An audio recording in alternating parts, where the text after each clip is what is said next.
Okay, I'm going to pick up where I left off. Like I said, this is kind of a heavy chapter, so I want to make sure that I go over everything. Just and before we jump into the substances, let me retouch on tolerance and withdrawal. So tolerance is needing more and more of a substance to achieve the desired effect. So I want this feeling. I want to continue to have this feeling, but the way dependence works and substances work, I need more and more of it to feel the same way or not feel what I'm trying to avoid. I want to make sure I continue to say that.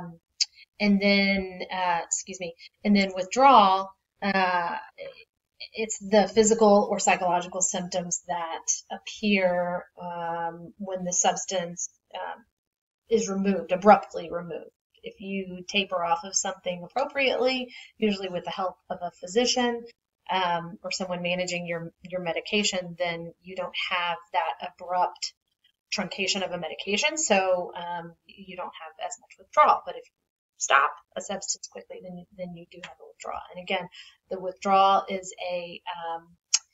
the opposite of the intended effect. So physical dependence is the physiological symptoms that you feel, and psychological dependence would be obviously the emotional or mental health symptoms or associated sort of presentation that might come if a substance or a behavior is abruptly stopped.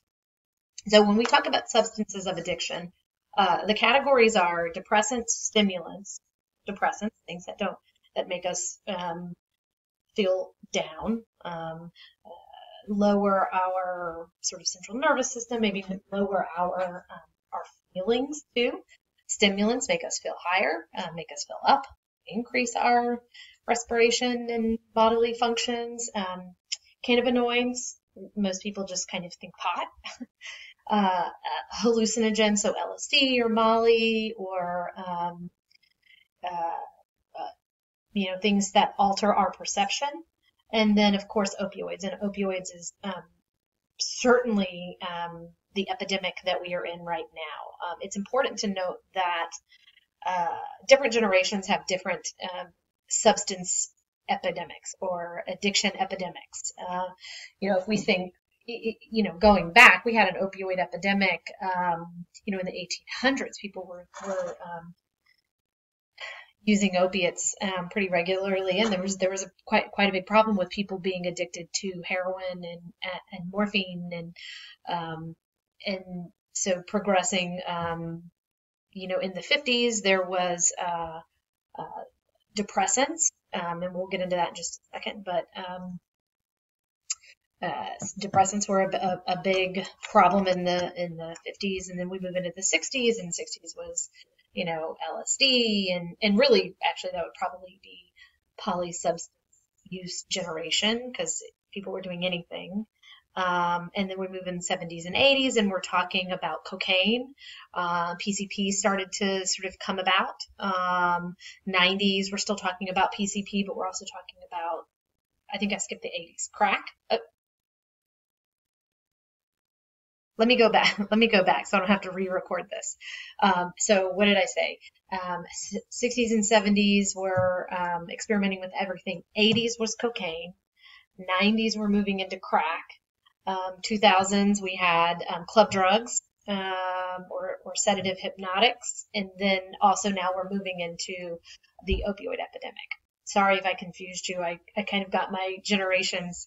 I think I missed one. I missed a generation. So each generation has their epidemic, and our epidemic currently is the opioid epidemic. I challenge you to turn on the news or open a paper or read an article, daily that doesn't somehow reference substance use in some way, shape, or form. So depressants suppress the central nervous system. We're talking about alcohol, and we're talking about sedative or hypnotic drugs. Alcohol is pretty self-explanatory. Let's see.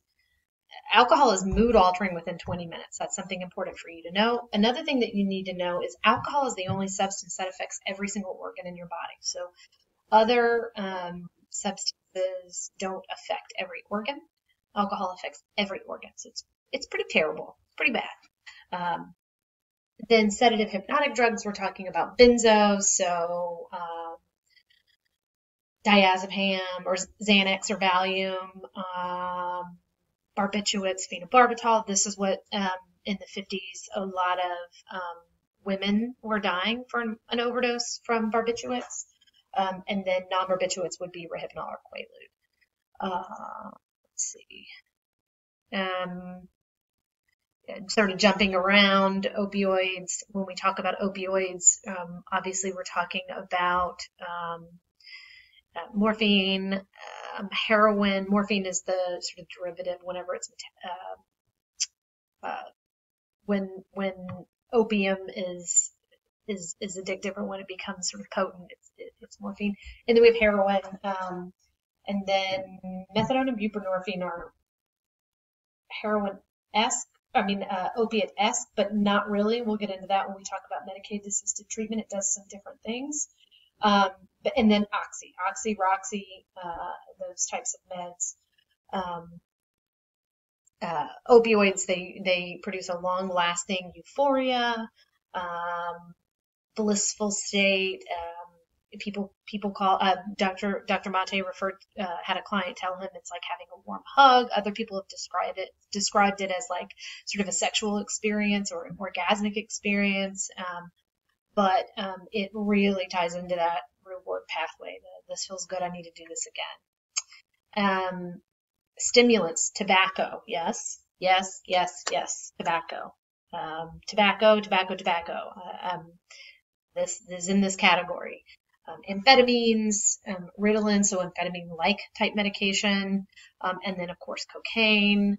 Let's see. What do I want you guys can read my PowerPoints, and of course your book. Included in the cocaine category would be crack, of course. Huge potential for abuse. Interesting to know, cocaine specifically targets that sexual region of reward pathway. Remember, I talked about the caveman wanting to procreate and or needing to procreate, but saying, wow, this feels really good, I'm going to do it again. Cannabinoids, so we're talking about pot or marijuana. We know that there is tolerance, dependence, and withdrawal with marijuana. So the old adage that you can't be addicted to pot or there's no withdrawal is just simply not true. And then there's a lot of other, there's a ton of other negative associations with this sort of substance. It can be a stimulant or depressant or a psychedelic. I'm sure you've heard people describe smoking pot like, oh, well, it doesn't make me lazy, or it doesn't make me not motivated, or it doesn't make me have the munchies, because it's got this interesting sort of makeup that can morph into a lot of different things. Before DSM-5, we didn't have withdrawal. So in the category of cannabinoids, we have that now. Hallucinogens and other psychedelics, so we're talking about LSD or PCP or MDMA or Molly. We know that there's no real tolerance or withdrawal, but that there is dependence. So remember I told you that you don't have to have tolerance, you don't have to have withdrawal, but there is a psychological dependence. So that this feels good, I want to do it again, is very, very, very strong with these types of medication, or with these types of drugs.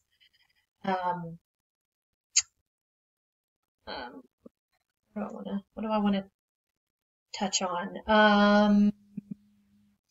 Let's see. I think I went over everything. So we have hallucinogens and other psychedelics. Let me just go back through these. Cannabinoids, cocaine. I don't think I touched on meth when we were talking about amphetamines or amphetamine-like medications. So methamphetamine would be in that category. Methamphetamine is, it shows, so what we know about, this is pretty nasty. This is a pretty nasty substance. So it shows slower physical movement and memory impairment even after use. So we talked about those changes that can physically happen to an individual when they use. We see this very prevalently in methamphetamine use. And then there's an increased risk for other sort of neurodegenerative complications and diseases, much more effect on the brain, permanent effect. tolerance develops quickly. It's just pretty bad. Made from a bunch of, I've got a list here that I'll include lye, salt, lithium, pool acid, antifreeze. It's pretty bad stuff. So that was kind of quick, little rundown of this. I want to, if you have any questions, I want to just encourage you to reach out to me. This is a heavy chapter, but I'm giving you a lot of information, so really sort of dive into it. All right, give me a call, email me, let me know if you have any questions.